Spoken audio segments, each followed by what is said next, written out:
She was 78 years old, 5 feet tall, and standing at her gate while the sky turned the color of a bruise. 50 men in leather and patches were stopped at the fence, engines running, the worst tornado in a decade bearing down on all of them. Her neighbors would have locked the door. Dorothy Miller opened the gate and waved them in, every single one, without asking a single question. Nobody asked if she was afraid. Nobody needed to. What happened inside that farmhouse during the storm, and what arrived at her door 9 days later with 300 engines and a cedar box and 11 years of silence finally broken, would change everything. For all of them. The old farmhouse on Millbrook Road had survived 3 generations of Miller family storms, and Dorothy knew this not because she had kept records or consulted any historical account, but because Harold had told her so every spring for 44 years. He would stand at the kitchen window with his coffee mug held in both hands and his eyes on the western sky, and he would say it with the calm, unshakable certainty of a man who believed in the things he had built and the things his father had built before him. This house has seen worse, it'll hold. Harold had been gone for 11 years now. The cancer had taken him in October, which Dorothy had always thought was the cruelest timing. Autumn had been his season, the harvest, the cooling air, the way the flat Oklahoma land looked in the long amber light of late afternoon. She had repeated his words to herself every tornado season since, standing at that same window with her own coffee, hearing his voice in the sentence the way you hear a song in a few notes of another song. It was a small ritual, private and sustaining, and it had gotten her through 11 springs without him. On the afternoon of May 14th, she was not at the window. She was in the garden, on her knees in the dark soil between the tomato rows, pulling weeds with the methodical patience of someone who finds repetitive physical work clarifying rather than tedious. The radio in the kitchen was on. She kept it on for company more than information, and she could hear the faint sounds of an afternoon talk program drifting through the screen door. The sun had been strong all morning, the kind of Oklahoma May sun that reminded you summer was not approaching gradually, but arriving, and the air had held the heavy, pressing quality of a day that intended to storm by evening. She felt the change before she registered it consciously. It was a sensation she recognized bone deep, the particular sensitivity of someone who has lived 78 years in Tornado Alley, and developed over those decades an almost physical rapport with the atmosphere. Not just the drop in temperature, though that came, a sudden noticeable cooling that raised the hair on her forearms and made her straighten instinctively. Not just the shift in wind direction, though that came too, the southerly breeze dying and something from the northwest taking its place. It was something more fundamental than either of those things, a kind of held breath in the world, a stillness that was not peaceful. The light changed. That was what finally made her stop and look up, the quality of the light shifting from ordinary afternoon gold to something greenish-yellow and diffuse, a color that painters attempted and photographs failed to capture, and that every Oklahoman of a certain age knew in their gut meant get inside. The shadows looked wrong. The leaves on the old cottonwood by the barn hung completely motionless in a way that felt less like calm and more like suspension. Dorothy sat back on her heels and looked west. The sky above the flat horizon was a cathedral of wrong. A dark shelf cloud ran the entire width of her western view, greenish-black at its base and lit from within by something that strobed without sound. Below it, the atmosphere was doing something she had seen before, but never entirely gotten used to. A slow, deliberate rotation, like a vast and patient machine warming up, like the earth itself deciding to reconsider something. She did not panic. Panic had never been an option she allowed herself, not through the lean years when Harold worked double shifts and she stretched a grocery budget across 3 hungry children, not through the ice storm of 1989 that knocked out their power for 9 days and required her to keep the pipes from freezing by essentially not sleeping for 3 of them, not through the cancer scare 4 years ago that had turned out to be a benign cyst, but had required 3 weeks of not knowing. Panic was a luxury, and Dorothy Miller had never had the kind of life that accommodated luxuries. She pulled off her gardening gloves with practiced efficiency, tucked them in her apron pocket, and walked back toward the house at a pace that was brisk without being frantic. In the kitchen, she turned the radio dial to the emergency frequency and listened to the automated voice confirm what her bones had already told her. Tornado warning, Grady County. Confirmed rotation. Large and extremely dangerous. Take shelter immediately. She went to the cellar door in the hallway, the one Harold had installed himself in 1978, solid wood with a good iron latch, and pulled it open. The flashlight was on the shelf, where it always lived. The emergency kit beside it, water, crackers, the old battery radio, the first aid supplies she restocked every spring. She checked each item with the efficiency of a woman performing a familiar checklist and found everything in order. She allowed herself a small nod of satisfaction. She was reaching to pull the cellar door shut again when she heard the motorcycles. She heard them before she saw them, the way you always did. A deep, rolling thunder that her nervous system initially processed as the storm itself before her mind caught up and identified it as mechanical, as engine, as many engines running together. The sound built quickly, filling the space between the farmhouse and the horizon, reverberating in the walls in a way that made the dishes in the cabinet tremble faintly. She went to the front window and looked out.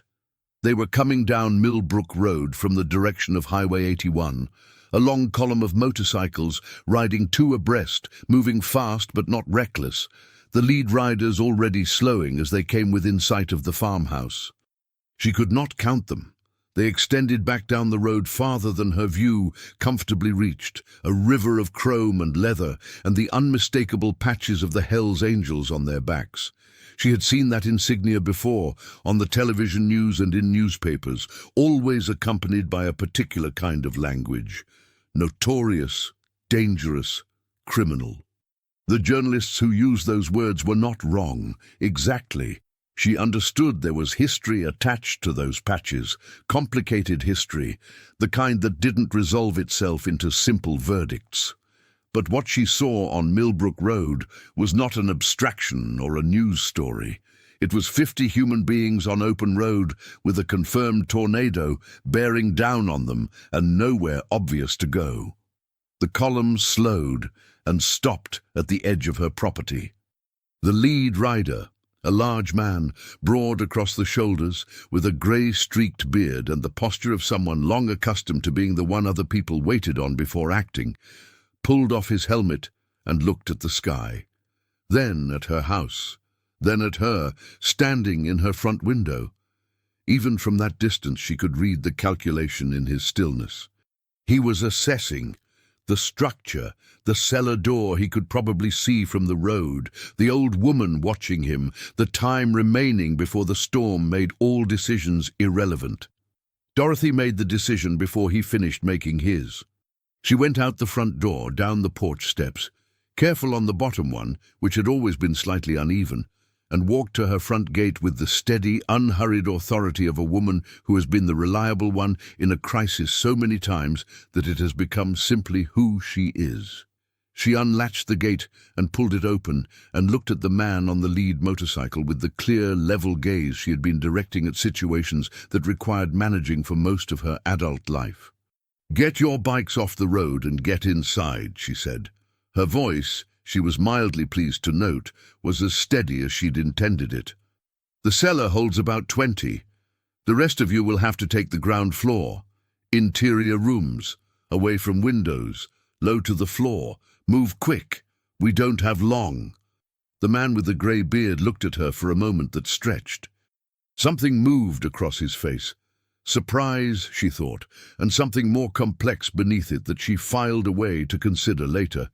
"Ma'am, I can see what you are," Dorothy said, not unkindly. "I can also see that sky. Now, are you coming in or not?" A beat.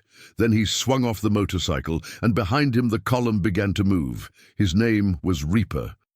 He offered it without preamble or apology as they crowded through the front door. Said it the way people say names they've carried so long, the original choice has become irrelevant. The name is simply the thing you are, the way a river is simply the thing called a river regardless of what anyone named it. Dorothy accepted it with the same directness. "Dorothy Miller," she said, extending her hand. He took it carefully, with the particular caution of a large man aware of the disproportion, and his handshake was firm without being performative. "This is my house, and I need your help organizing this." "How many?" 53. "Cellar takes 20. I want the women and anyone with a health issue down there first. Everyone else takes the interior rooms, hallway, living room, kitchen, my bedroom if we need it. No one near the windows. Understood?" "Understood." He turned to the men crowding in behind him and began relaying her instructions with the clipped efficiency of someone whose authority was unquestioned. And Dorothy watched the group reorganize itself in the tight space of her entryway with a pragmatic appreciation for competent leadership, whatever form it took. There were 4 women in the group. They went to the cellar with quiet efficiency. One of them, a woman in her 40s named Sandra, who had a long braid and the calm demeanor of someone who had been through worse, pausing to ask Dorothy if there was anything she needed from the kitchen before they went down. Dorothy told her where the extra flashlights were, and Sandra collected them without further instruction and disappeared down the cellar steps. Tommy Garrett appeared at Dorothy's elbow. He was 29, she guessed, with anxious dark eyes and a tattoo of a hawk spreading across the left side of his neck, and he had the slightly coiled quality of a young man who wasn't sure where to put himself in a room that didn't have a clear role for him. He looked at the large china cabinet standing against the living room wall, which was positioned directly beside the largest window, and then he looked at Dorothy with a question in his face. "Yes," she said, "move it." He moved it, with the help of another man she hadn't yet been introduced to, shifting the cabinet 6 feet from the window with careful attention to the contents. Dorothy noted this, the care with the china, and stored it alongside the other things she was noting. The tornado passed 4 miles to the north. They heard it coming from perhaps 7 minutes away, a sound that built from a low mechanical rumble into something that had no adequate comparison except itself. A roaring pressure that was less a sound than a physical force, something you felt in your chest and your back teeth and the soles of your feet. The lights went out. Someone cursed in the hallway, a single sharp word, and then said immediately clearly in the darkness, "Sorry, ma'am." Dorothy sat in her armchair with her hands folded in her lap and her flashlight on the floor, its beam making a small yellow circle on the ceiling, and listened to the storm move around her house. The windows flexed. Something large struck the north wall. A branch, she estimated from the sound of it. The pressure in the room changed in a way that made her ears want to pop, and she swallowed against it methodically. Around her in the darkness, 53 people were breathing and silent, held in the particular suspension of people who have done all they can do and are now simply waiting. She thought about Harold, not with grief, particularly. That had softened over 11 years into something more like companionship, the sense of carrying someone with you rather than mourning their absence. She thought about him with a kind of fond practicality. You would have liked this, she thought. You always did prefer a full house. The roaring peaked and passed, the pressure normalized. The silence that followed was the deep, post-storm silence of a world that has just been rearranged, full of dripping and settling and the distant sound of things that had been in one place and were now in another. "Everybody count off," Reaper said in the darkness. And they did. Numbers running around the rooms in sequence, all 53 accounted for. Dorothy stood, checked her limbs, picked up the flashlight. "I'm going to make coffee," she announced. "Someone check those windows carefully before anyone moves toward them." The damage to the property was modest, astonishing given what had passed. A long section of the east fence down, 3 large cottonwood limbs across the driveway, the barn roof peeled back in a section perhaps 15 feet wide. The garden had taken wind damage, the tomato stakes knocked sideways, and several of the plants bent at angles that looked discouraging. Considering that 4 miles north, as they would learn the next day, a subdivision of 40 homes had been completely leveled, not damaged, leveled, reduced to concrete slabs and splinters, it was almost nothing. Dorothy stood on her porch and looked at the changed landscape of her property and felt the complex arithmetic of gratitude and guilt that came with surviving something that had not spared everyone. The bikers emerged from the house behind her and did not wait to be told what to do. It happened organically, without direction, the way it sometimes does among groups of capable people who can see what needs doing. 3 men began moving the cottonwood limbs by hand. 2 others assessed the fence. Someone climbed to the barn roof to look at the damage and immediately climbed back down to talk with someone else about materials. Dorothy watched it from the porch with a cup of coffee she'd brewed by memory in the powerless kitchen. She had a gas range and knew where the matches were, and thought about Harold's observation, about the 20 minutes after a crisis. Reaper appeared at her elbow. He had a cut along his left forearm, a clean 3-inch slice that had bled and stopped and was in the process of drying. He was not mentioning it. "You have a first aid kit?" Dorothy asked. He glanced at his arm with something like mild surprise, as though having only just become aware of the injury. "It's fine." "I can see that it's fine," she said patiently. "I'm asking if you want it cleaned and covered, because a dirty cut in an Oklahoma farmyard is not a thing I'd leave unaddressed." He looked at her for a moment, and then something in his expression did something she would have been hard-pressed to describe precisely. A kind of concession, small but genuine. "Yes, ma'am. If it's not trouble." She cleaned and dressed the cut at the kitchen table with the calm efficiency of a woman who had spent decades as the person her family brought its minor injuries to. Reaper sat on the kitchen chair with the particular stillness of a large man trying to make himself less imposing in a small space, and he watched her work with attention, but said nothing until she was tying off the bandage. "You weren't afraid," he said, "not a question. Of the tornado or of you?"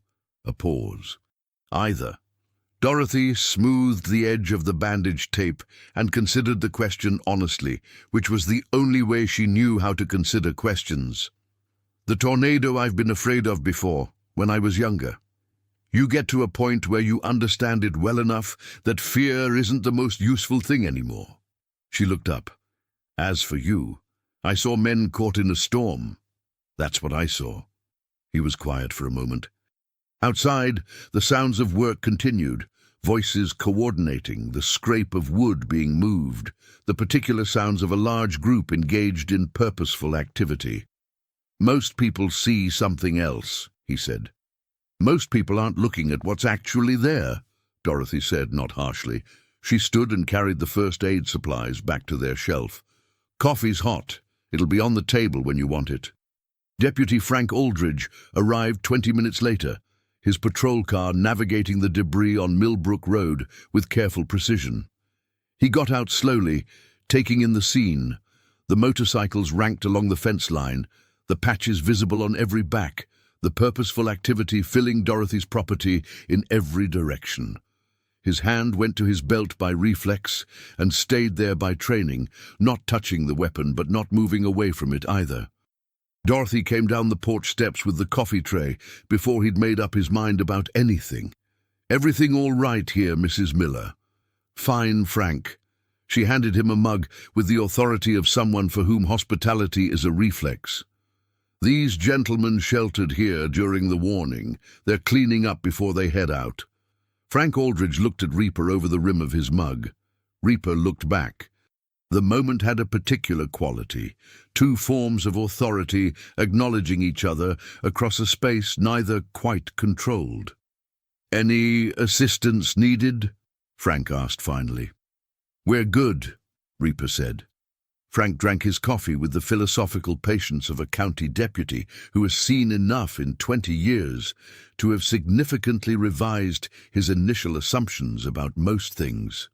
He watched the cleanup operation with professional attention, found nothing that required his intervention, thanked Dorothy for the coffee, and left. Dorothy watched his patrol car until it disappeared down the road. Then she went back inside to see about sandwiches. They stayed 3 hours. In that time, the driveway was cleared of every limb and branch, sorted into a woodpile beside the barn that was neater than the one Dorothy had been managing herself.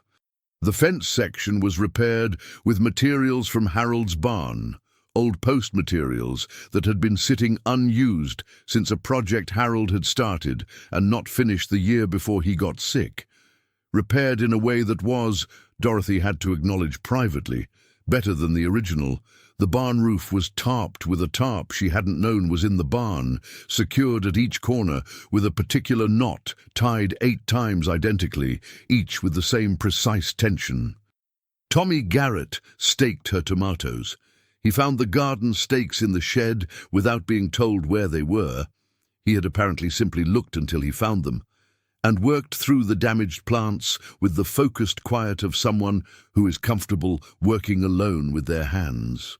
He used strips of cloth torn from an old work shirt he'd found hanging on a barn nail, tying each plant carefully at the right height, taking considerably more time and care than the task strictly required. Dorothy watched him from the porch for a few minutes and then went inside to slice the ham she'd been saving and to make enough sandwiches for 53 people, which took some creative inventory management, but was achievable. She fed them at the kitchen table and on the porch and standing in the yard. Peanut butter, ham, sweet tea in pitchers she refilled twice. A plate of the oatmeal cookies she'd baked Tuesday for no particular reason except that she'd wanted them. Nobody reached for anything without checking her first. Nobody tracked mud into the house beyond the entryway without apologizing. The sounds of conversation in her yard were different from what she might have expected. There was laughter, occasional. There was the normal banter of people who know each other well and are relaxing after tension. It sounded, Dorothy thought, not entirely unlike what her house had sounded like when the children were teenagers and their friends would gather on summer evenings, which was a comparison that she suspected would surprise everyone present if she shared it. She didn't share it. She moved through the crowd with her pitcher of iced tea and listened to the conversations around her with the receptive quiet of someone who has always found people interesting, which was the truth about Dorothy. She had always found people interesting, in the specific rather than the abstract, which meant that she tended to find the person in front of her more compelling than the category they occupied.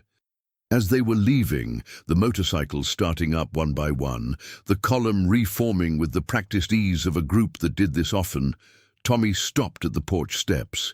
He had his helmet in his hands, and he was turning it slowly, and when he looked up at her, his expression had the open, unguarded quality that faces sometimes get immediately after a long tension is released. "Thank you," he said, "for not being—" He stopped. "For just seeing people." Dorothy had not expected to be moved by this, and she was a little in the private internal way that didn't show on her face. She handed him the bag of apples she'd set on the porch railing for this purpose. She'd noticed while slicing the ham that she had more than she'd use, and told him to be careful on the highway. He took the apples with both hands and nodded and put his helmet on and went. She stood on the porch and watched the last of them pull out of her driveway and turn onto Millbrook Road and disappear in the direction of Highway 81. The sound of the engines faded slowly. The way sounds fade across flat land, gradual, and then gone.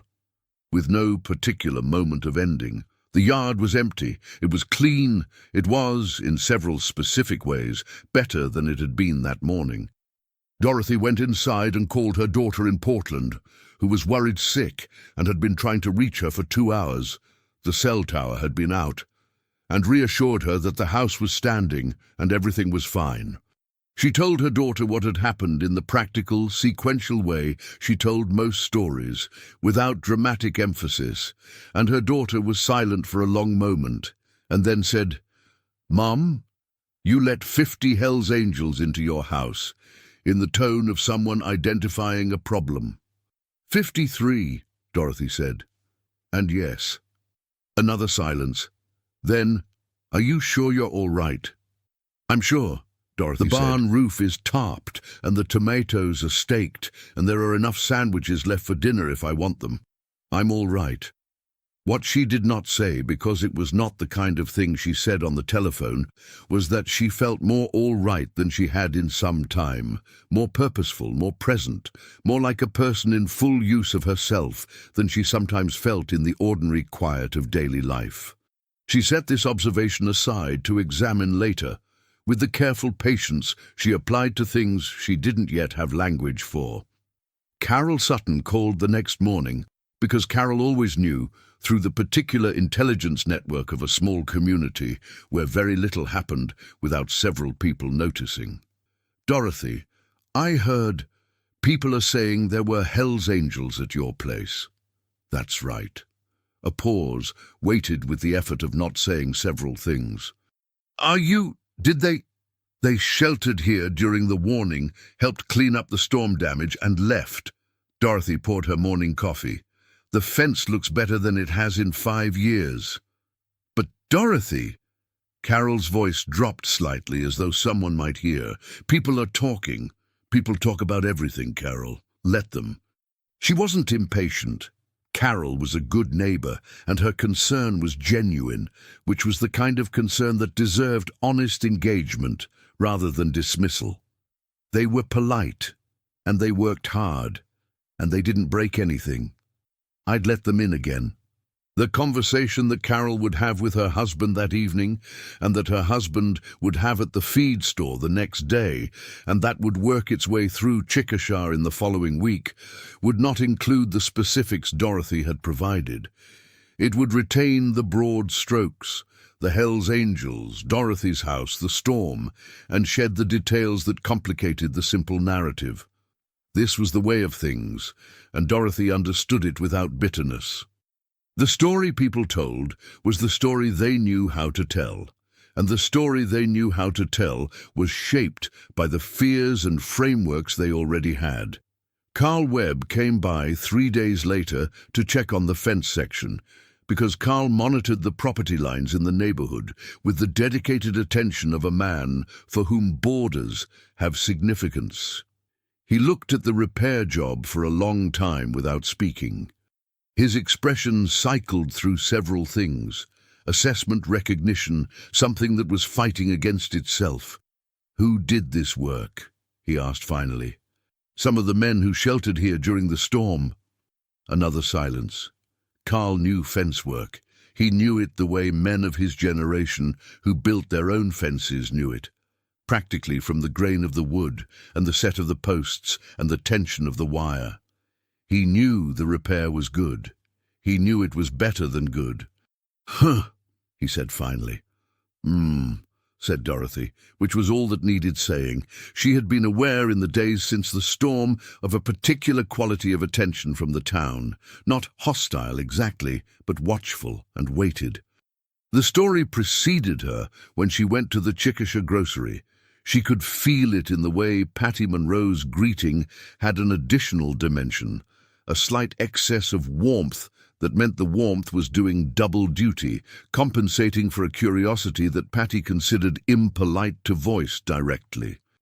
Dorothy shopped for her groceries and answered questions when they were asked directly, and didn't encourage the ones that weren't, and drove home on Millbrook Road with her windows down, because the air after a storm system had always smelled to her like something being cleaned, and she had always liked the smell. She was sitting on the porch that evening, watching the sun set behind the barn, when she noticed something she'd missed before. Each of the 8 corners of the tarp on the barn roof had been secured with an identical knot. She could see this from where she sat, the consistent geometry of them, the way they all held at exactly the same tension.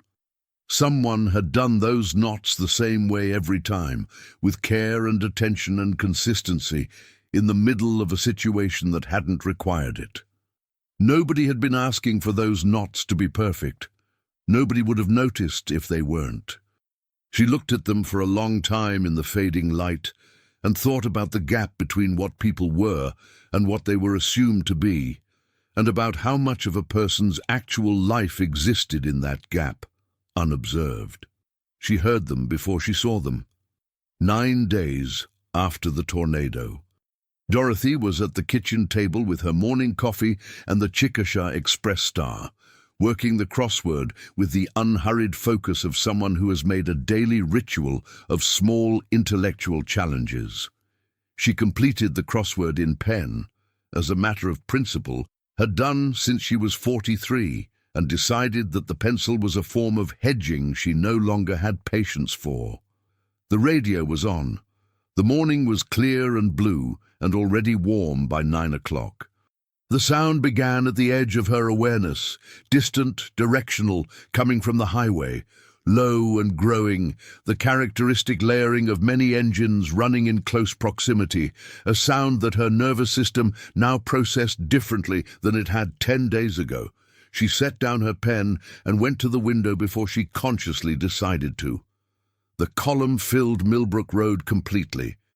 She could see it from both directions, motorcycles stretching back toward Highway 81, farther than her view could comfortably reach, moving at a slow, deliberate, almost processional pace. Not 50, not close to 50. She would learn later that the final count was 311. They moved with the practiced coordination of a group that had done long-distance riding together many times.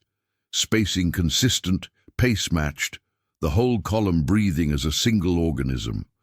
She went to her bedroom and put on the blue cardigan Harold had given her for their 45th anniversary. She wasn't sure why that particular garment felt appropriate to the moment. Something about its associations, perhaps.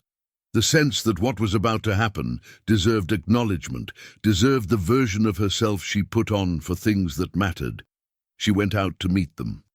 Reaper was at the front of the column, his motorcycle pulled to the side, helmet off, standing with the attentive stillness of someone who has arrived somewhere important and is waiting for the right moment to begin.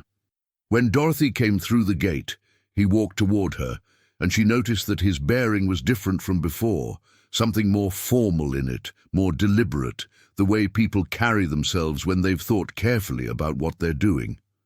"Mrs. Miller," he said. He held his helmet in both hands, which she recognized as a kind of formality, both hands occupied, nothing aggressive in the posture.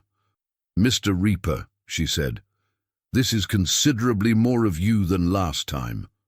Word got around about what you did." He said it simply, without performance. "I didn't do much.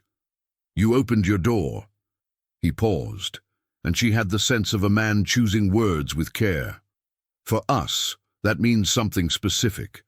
It doesn't happen the way you did it. Without fear, without calculation, without making us feel like a problem being managed." He stopped again. "We talked about how to respond to that. This is what we came up with." What they had come up with was, by any measure, extraordinary. 12 men with construction backgrounds, several of them with professional certifications, she would learn, began on the barn roof immediately. Not the tarp, which they removed and folded neatly and set aside. The actual roof, with materials from a truck that had followed the motorcycle column, new sheathing, underlayment, metal roofing panels, ridge cap, the complete materials list for a proper repair done to last. They worked with an efficiency that came from organization. Someone had clearly managed the materials list and the crew assignments in advance. This was not improvisation. This was planning. A separate crew went to the fence line. Not the storm-damaged section, the entire perimeter, which Dorothy had been maintaining by degrees and patches for years, addressing the most urgent failures and watching the rest decline with the pragmatic resignation of someone working within the constraints of a fixed income and an aging body. They brought new posts, wire, everything needed. One of the men, a quiet person in his 50s named Dale, who had the careful movements and precise economy of gesture that suggested decades of skilled manual work, walked the full perimeter first and marked the posts that needed replacement, and then went back to the beginning and started. 4 men appeared at her door with painting equipment and asked, with careful courtesy, if they might address the exterior of the house. Dorothy looked at them and then at the house, seeing it through their eyes for a moment. The paint faded and peeling in several places, particularly on the south-facing walls where the sun hit hardest, the trim around the windows needing work. She had known it needed painting for 2 years. She had been calculating the cost and the logistics and the fact that she couldn't do it herself anymore, and arriving each time at a place of deferral. "Yes," she said. "Thank you." Sandra appeared at the kitchen door with grocery bags, 4 of them, heavy. She set them on the counter and turned to Dorothy with the matter-of-fact efficiency of someone who has assessed a situation and knows what needs doing. "I'm going to cook," she said. "For the crew, if that's all right with you." "That's your kitchen for the day," Dorothy said. Sandra nodded and began unpacking the bags, and Dorothy found herself being guided, gently but with complete authority, to her kitchen table and presented with a properly made cup of coffee.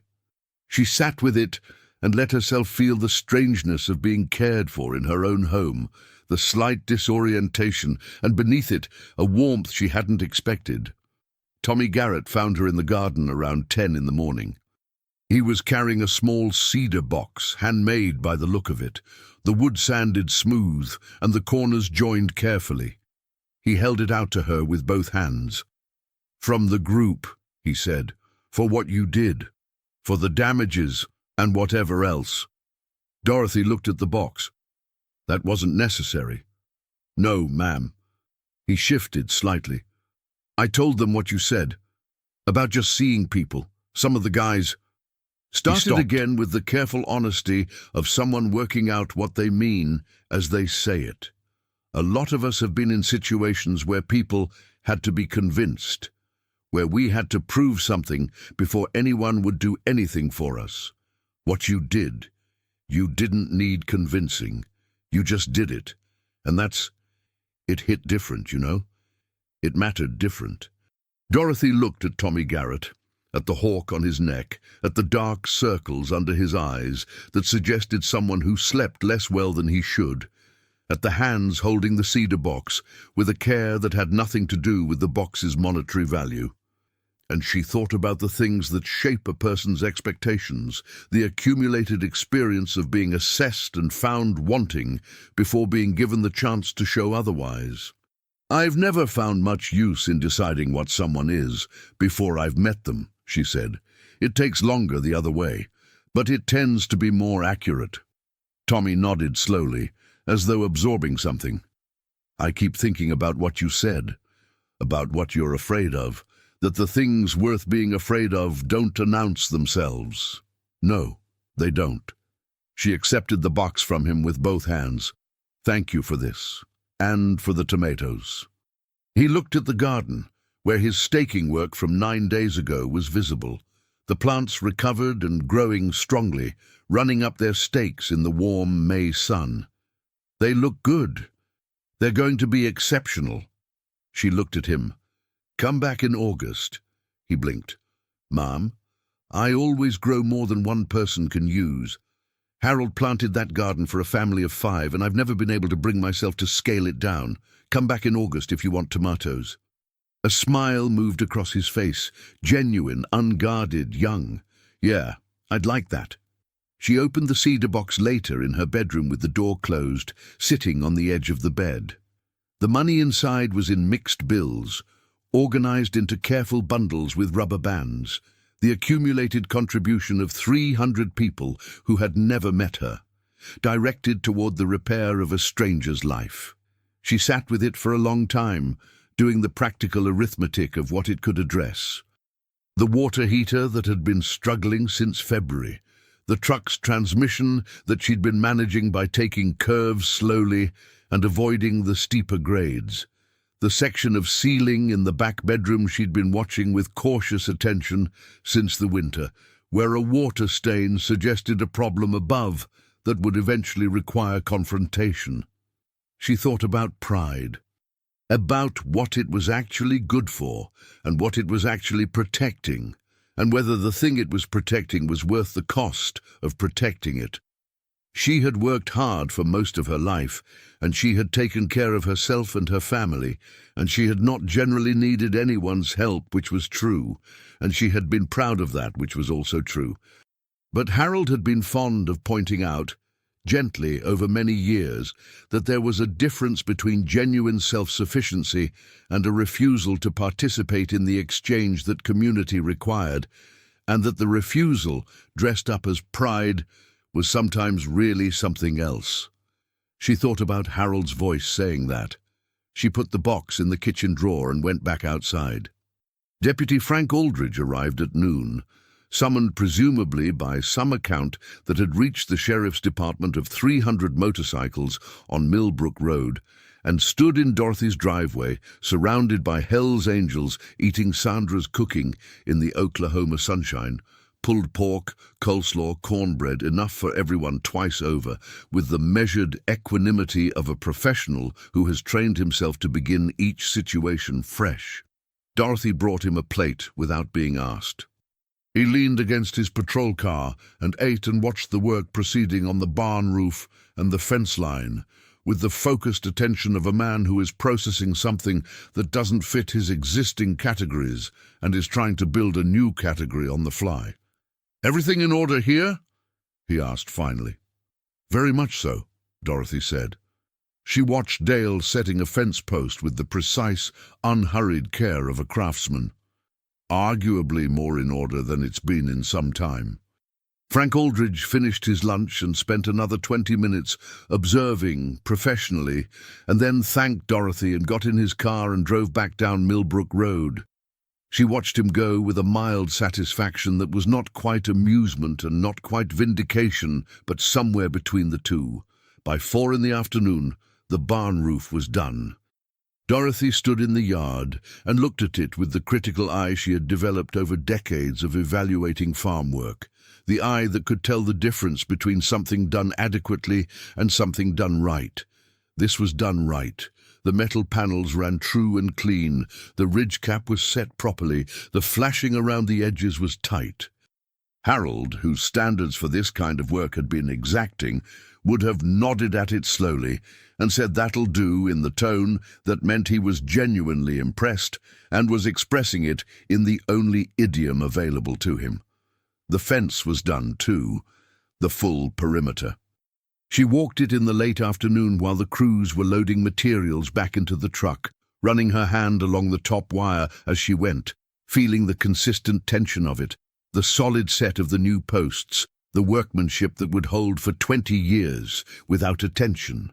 The section of fence that had blown down in the storm was indistinguishable from the new sections on either side of it.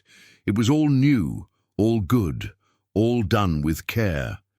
The house gleamed white in the slanting late afternoon sun. 2 coats, she'd been told, and the trim in the original color that she'd described from memory, and that one of the painters had matched with the portable scanner on his phone, a technology she had not previously known existed. It looked the way it had looked when she and Harold were newly married, and everything was fresh, and the future was still a place with Harold in it. It looked like a home that was inhabited by someone who mattered. She hadn't realized until the feeling came back how much she'd missed it. She found Reaper by the gate as the group was organizing to leave, the long process of 300 motorcycles getting underway with the same deliberate, organized quality as their arrival. He was watching the departure with the particular attention of a leader taking the final count, confirming that everyone was accounted for. "Everything's holding up all right?" he asked, glancing at the roof. Better than all right. She stood beside him. You planned this before you came. We had 9 days. You didn't have to. I know. He was quiet for a moment. In the field beside the barn, the last of the motorcycles were working their way to the road, and the sound of engines was building again, familiar now in a way it hadn't been 2 weeks ago. Most people who do something kind for us, it's conditional. There's a transaction somewhere. They want something from it. Sometimes they want the story to tell. Sometimes they want to feel good about themselves. Sometimes they genuinely feel sorry for us, which is its own kind of distance. He paused. You didn't want anything. You just opened the door because there were people outside it who needed to come in. Dorothy looked at the horizon. The flat Oklahoma line, unobstructed in every direction, the sky clear and enormous above it. She had always loved that sky, even as it frightened her sometimes. The openness of it. I've lived long enough, she said, to know that the things worth being afraid of mostly don't announce themselves. They come quiet. They look ordinary. She paused. 50 men on loud motorcycles in leather vests is not what dangerous looks like in my experience.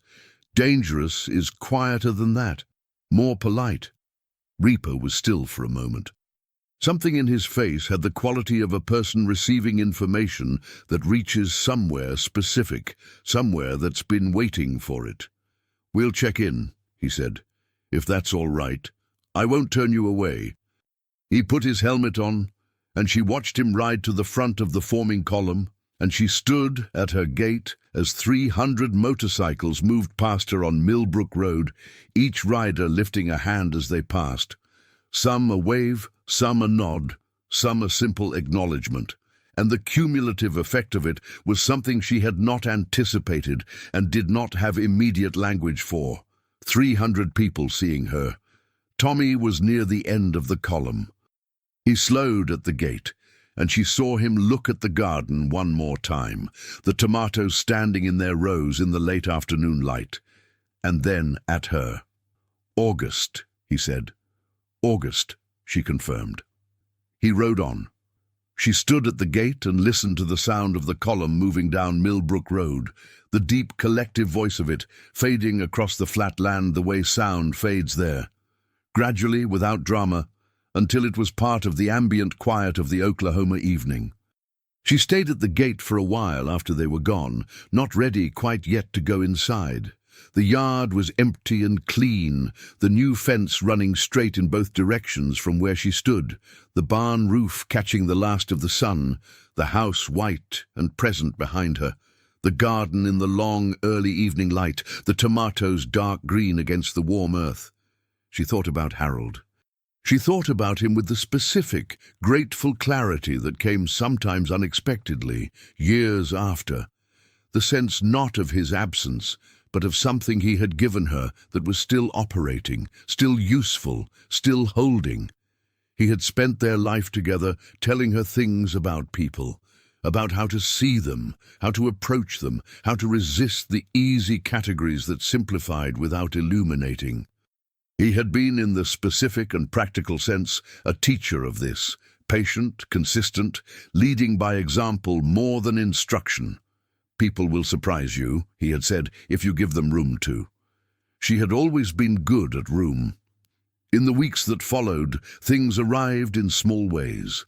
A card from a Tulsa address she didn't recognize, no name, just a simple drawing of a farmhouse, careful and earnest and not particularly skilled, which made it more touching rather than less. A voicemail from Tommy.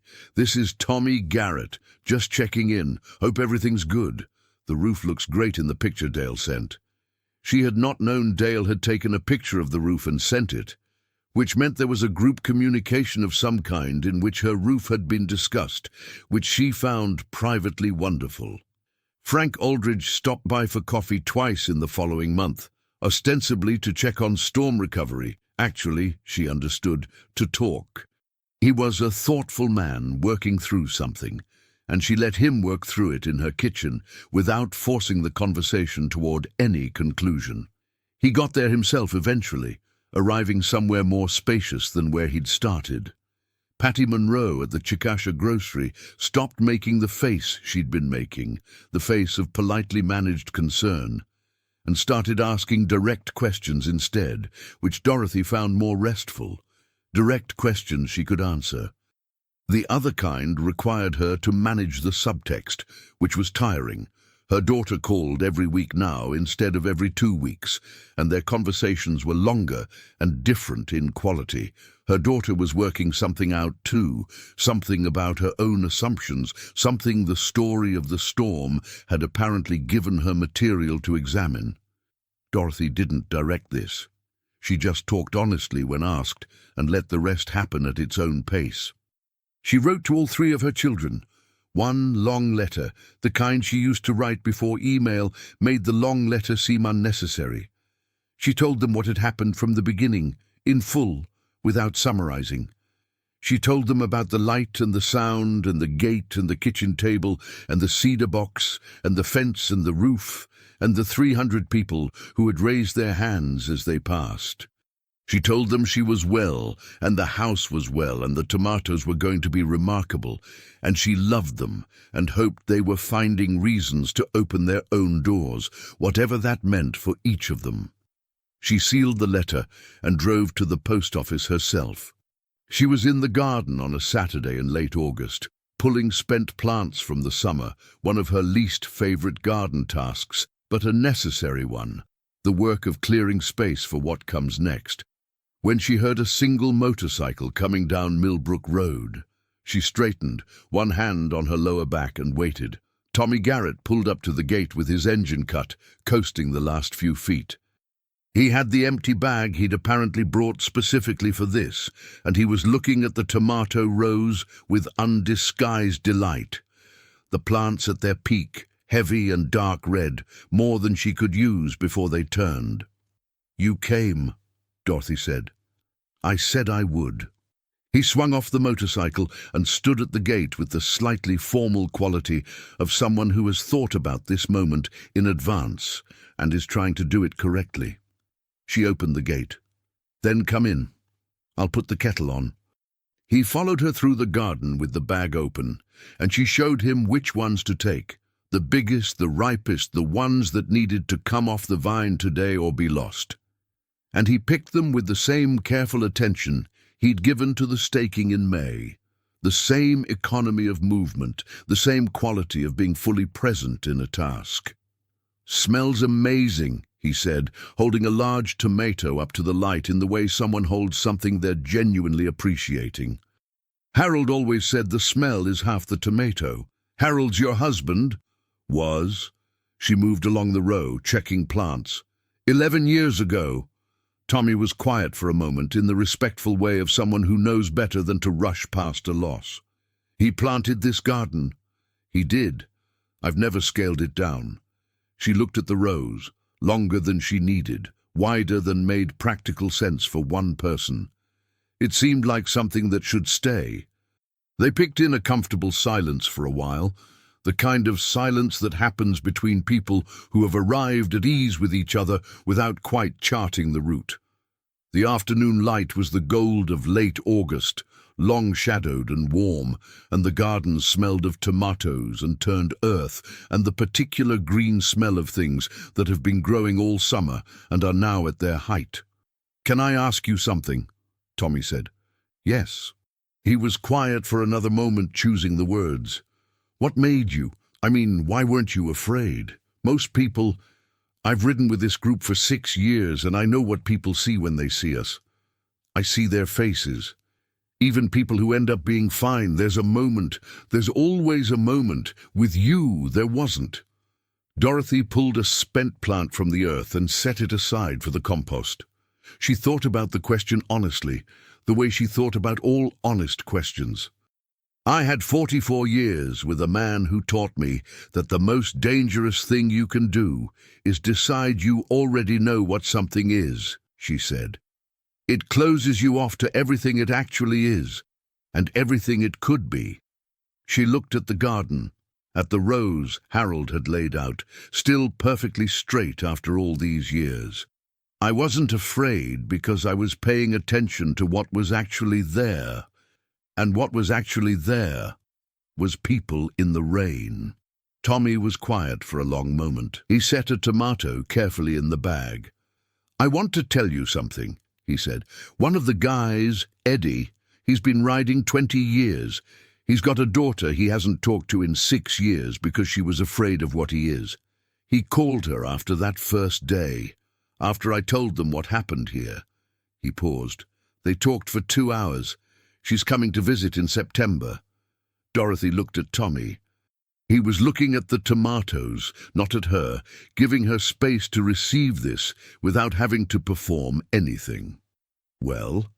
she said after a moment. "Good." "Yeah." He smiled at the garden. They went inside when the bag was full. "Good." And Dorothy put the kettle on, and they sat at the kitchen table, the same table where she'd dressed Reaper's arm, where 53 people's coffee mugs had crowded, and had tea and talked about nothing in particular. The road Tommy had come in on, the harvest season, the way Oklahoma looked in August. Easy conversation, the kind that doesn't need to carry any weight beyond itself. When he left an hour later, he stood at the gate the way he always seemed to stand at thresholds, checking one last time, and said, "I'll come back, if that's all right." "It's all right," she said. She watched him ride away down Millbrook Road, and then stood at the gate for a while in the fading afternoon, the way she'd stood here after the 300 had gone, in the particular quality of quiet that a space holds after it's been full. Not empty. Full of something, the residue of presence, the warmth of having been used for what a place should be used for. She had never been afraid of the door. Not really, not in any deep way. She had been afraid of storms when she was younger, of the great impersonal power of them, the indifference. She'd been afraid of loss, of Harold, of the children leaving, of time doing what time does. Those were fears that made sense, that were proportional to real things.